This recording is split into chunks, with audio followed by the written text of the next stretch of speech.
رزق میں برکت کا ایک بہت بڑا ذریعہ شکر ہے۔ ارشاد فرمایا لَإِن شَكَرْتُمْ لَأَزِيدَنَّكُمْ، اگر تم شکر کرو گے وہ تمہیں اور زیادہ عطا کرے گا، اور اگر تم شکر نہیں کرو گے وَلَئِن كَفَرْتُمْ، کفران نعمت کرو گے، إِنَّ عَذَابِي لَشَدِيدٌ، تو پھر میرا عذاب بڑا سخت ہے۔ رزق کے اضافے کا ایک اور بہت بڑا سبب انفاق فی سبیل اللہ ہے۔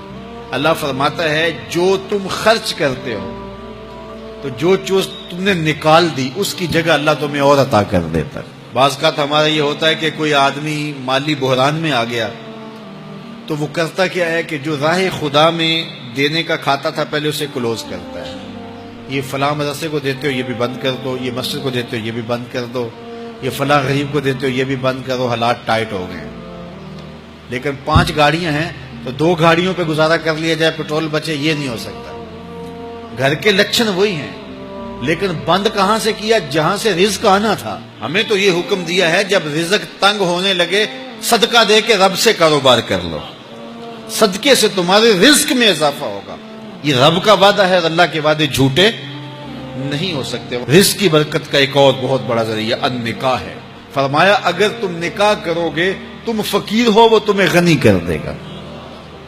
لوگ کہتے ہیں بچہ پیروں پہ کھڑا ہو لے تو پھر نکاح کریں گے، اللہ کہتا ہے تم نکاح کرو ہم پیروں پہ کھڑا کر دیں گے۔ ہمارا فلسفہ اپنا ہے، اس کا حکم اپنا ہے۔ وہ کہتا ہے ابھی تو یہ اپنے لیے نہیں کماتا تو جو آئے گی اس کو کہاں سے کھلائے گا؟ میاں جس نے آنا ہے اس نے اپنا رزق لے کے آنا ہے۔ تو بچوں کی شادیاں کرو اگر وہ جوان ہو گئے، رزق نصیب ہو۔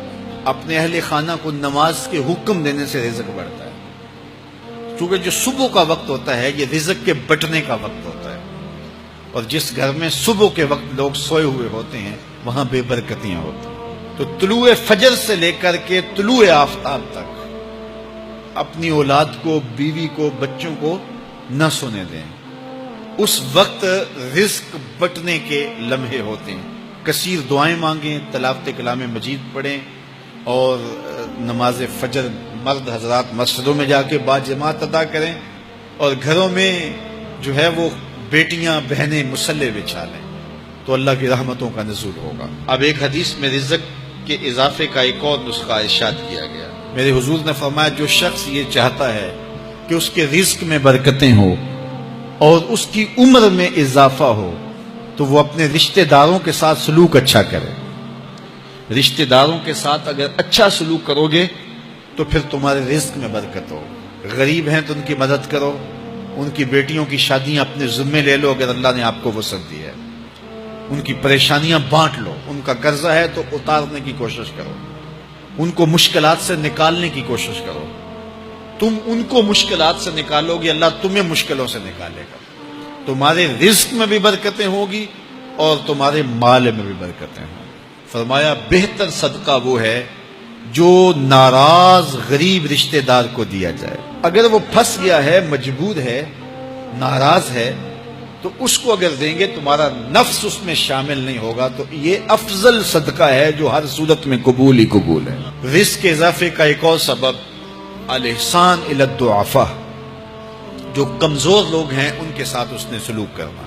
الانفاق علی طلبۃ العلم، طالب علموں پہ خرچ کرنا، یہ بھی رزق میں اضافے کا سبب اور ذریعہ ہے۔ وہ حضرت بابا فرید نے کہا نا چھٹا رکن دین کا روٹی ہے۔ گھر میں کچھ نہ ہو تو پھر نہ نماز اور نہ ہی دیگر امور کی لذت آتی ہے، تو یہ رزق فراواں اور وسیع اور مبارک نصیب کر دے اللہ۔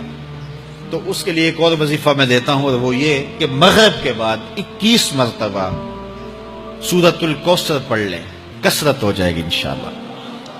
اول خدوشی پڑھ لیں، 5-7 منٹ لگتے ہوں گے، تو سورہ کوثر 21 مرتبہ روزانہ مغرب کی نماز کے بعد پڑھیں، اور اگر بہت زیادہ مسائل ہیں تو ہر نماز کے بعد پڑھ لیں، تو انشاءاللہ آپ دیکھیں گے کہ گھر میں برکتیں اترتی محسوس ہوں گی، انوار کا نزول ہوتے محسوس کریں گے۔ تو یہ وہ رزق کے اسباب ہیں، اگر ہم اختیار کر لیں تو ہم اللہ کی خاص رحمتوں کے حقدار ہوں گے۔ اللہ ہم سب کو رزق حلال، رزق وسیع، رزق سہل، رزق مبارک، رزق فراواں نصیب فرمائے۔